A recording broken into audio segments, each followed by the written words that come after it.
Halo, apa kabar? Kembali lagi di Kamar Kasus. Pada video kali ini saya akan membahas tentang nenek kos berdarah, Dorothea Puente.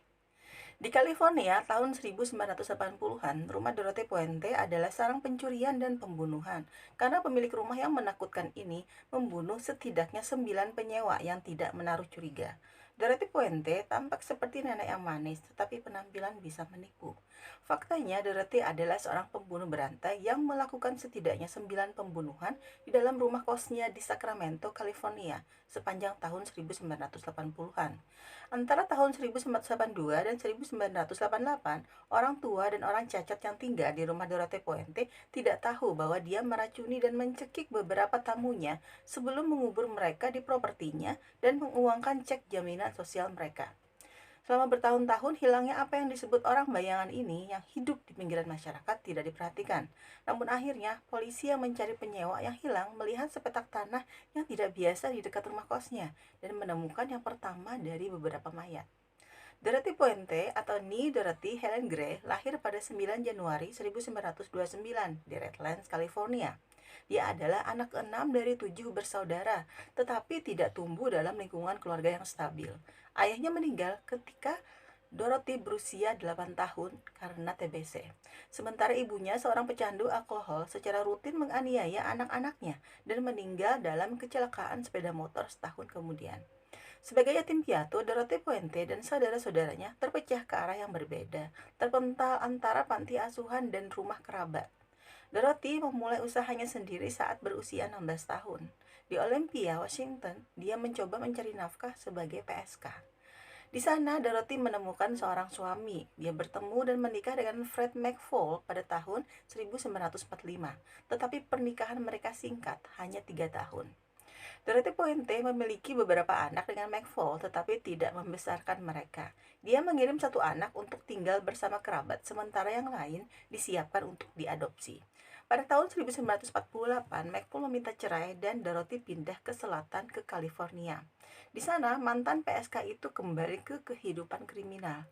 Dia mendapat masalah serius untuk pertama kalinya dalam hidupnya setelah memasukkan cek di San Bernardino dan menghabiskan 4 bulan di penjara. Dorothy seharusnya bertahan untuk menjalani masa percobaan, tetapi dia melarikan diri. Selanjutnya, Dorothy Puente pergi ke San Francisco, di mana dia bertemu dengan suami keduanya, Axel Brand Johansson, pada tahun 1952. Tetapi ketidakstabilan tampaknya mengikuti Dorothy kemanapun dia pergi, dan pasangan baru itu sering bertengkar tentang minuman dan perjudian Dorothy. Ketika Dorothy menawarkan untuk melakukan hubungan seks dengan polisi yang menyamar di sebuah rumah bordil, suaminya mengirimnya ke rumah sakit jiwa. Meskipun demikian, pernikahan mereka bertahan hingga tahun 1966. Dua pernikahan Dorothy berikutnya akan berumur sangat pendek. Dia menikah dengan Roberto Puente pada tahun 1968, tetapi hubungan itu bubar 16 bulan kemudian. Dorothy kemudian menikah dengan Pedro Angel Montalvo, tetapi dia meninggalkannya hanya seminggu setelah mereka menikah. Terlepas dari semua bukti yang bertentangan, Dorothy Puente percaya dirinya adalah seorang juru kunci yang cakap. Pada tahun 1970-an, ia membuka rumah kos pertamanya di Sacramento. Pekerja sosial di tahun 1970-an memandang Dorothy Puente dan rumah kosnya dengan kekaguman. Dorothy memiliki reputasi untuk menerima orang-orang yang dianggap sebagai kasus yang sulit. Dia bisa memulihkan pecandu alkohol, pecandu narkoba, orang sakit jiwa, dan mau menampung orang tua. Tapi di balik layar, Dorothy telah menempuh jalan yang membawanya ke pembunuhan. Pada tahun 1982, dia bekerja sebagai pengasuh pribadi, yang kemudian dia membius kliennya dan mencuri barang berharga mereka.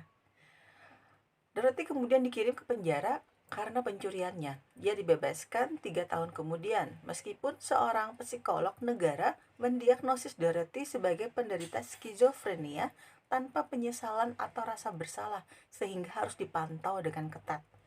Dorothy kemudian membuka rumah kos keduanya. Di sana dia dengan cepat kembali ke trik lamanya. Dorothy menerima apa yang disebut orang bayangan, orang-orang tunawisma marginal tanpa keluarga atau teman dekat. Beberapa dari mereka mulai menghilang, tapi tidak ada yang memperhatikan. Bahkan petugas yang mampir menerima penjelasan Dorothy bahwa orang yang tinggal di rumahnya adalah tamu atau teman, bukan anak kos. Pada April 1982, seorang wanita berusia 61 tahun bernama Ruth Munro pindah ke rumah Dorothy Pointe. Segera setelah itu, Munro meninggal karena overdosis kodein dan acetaminophen. Ketika polisi tiba, Dorothy memberitahu mereka bahwa Munro mengalami depresi karena penyakit mematikan suaminya. Merasa cukup puas, pihak berwenang memutuskan kematian Munro sebagai bunuh diri dan menutup kasus itu. Pada November 1985, Dorothy Puente menyewa seorang tukang bernama Ismael Flores untuk memasang beberapa panel kayu di rumahnya. Setelah Flores menyelesaikan pekerjaannya, Dorothy meminta satu permintaan lagi, membuatkan kotak sepanjang 6 kaki sehingga dia dapat mengisinya dengan buku dan beberapa barang lain sebelum mereka berdua membawa kotak itu ke fasilitas penyimpanan. Namun, dalam perjalanan ke fasilitas penyimpanan, Dorothy tiba-tiba meminta Flores untuk menepi di dekat sungai dan mendorong kotak itu ke dalam air. Pada hari tahun baru, seorang nelayan melihat kotak itu, memperhatikan bahwa kotak itu tampak mencurigakan seperti peti mati dan memberitahu polisi. Penyelidik segera menemukan mayat seorang lelaki tua yang membusuk di dalamnya. Namun perlu waktu 3 tahun sebelum pihak berwenang dapat mengidentifikasi jenazah tersebut sebagai salah satu penyewa di rumah Dorothy Puente.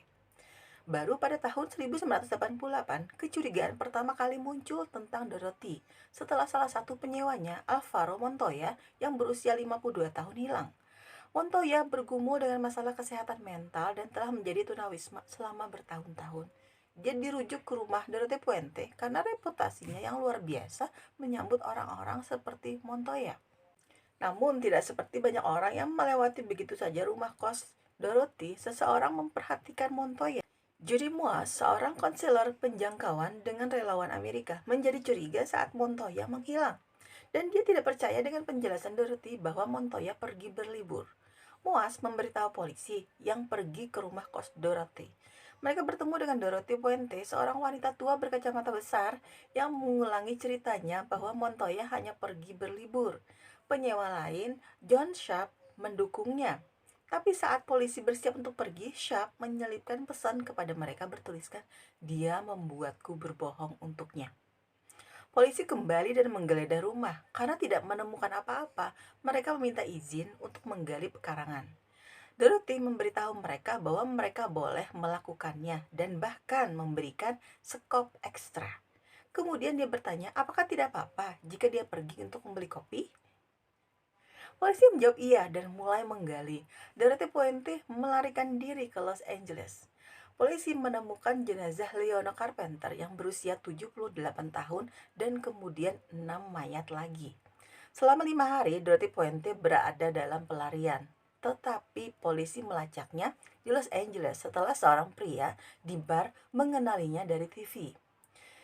Didakwa dengan total 9 pembunuhan, Dorothy diterbangkan kembali ke Sacramento. Dalam perjalanan pulang, dia bersikeras kepada wartawan bahwa dia tidak membunuh siapapun.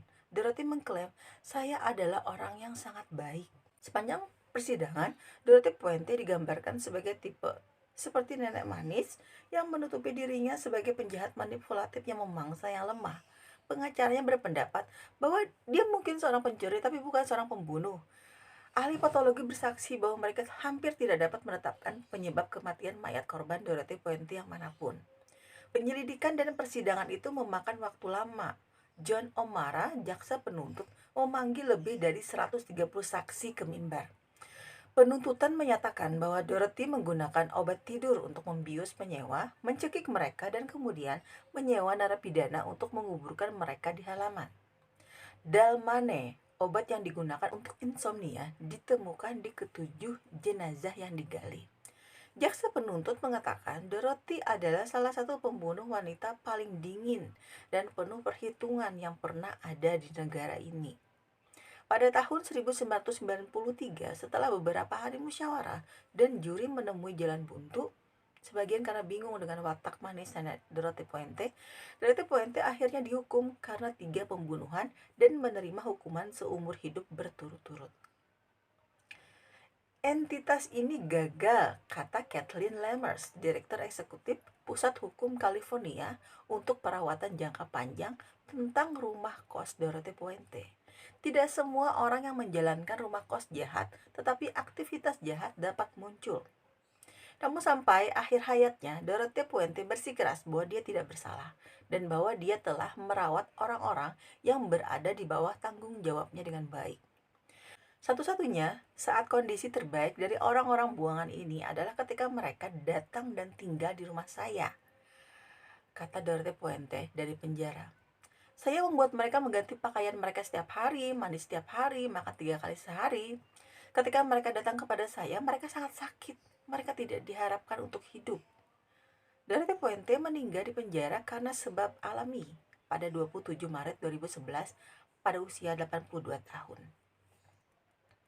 Segitu aja video saya pada kali ini. Teman-teman, terima kasih sudah mendengarkan sampai akhir. Ingat, tidak ada kejahatan yang sempurna. Bye.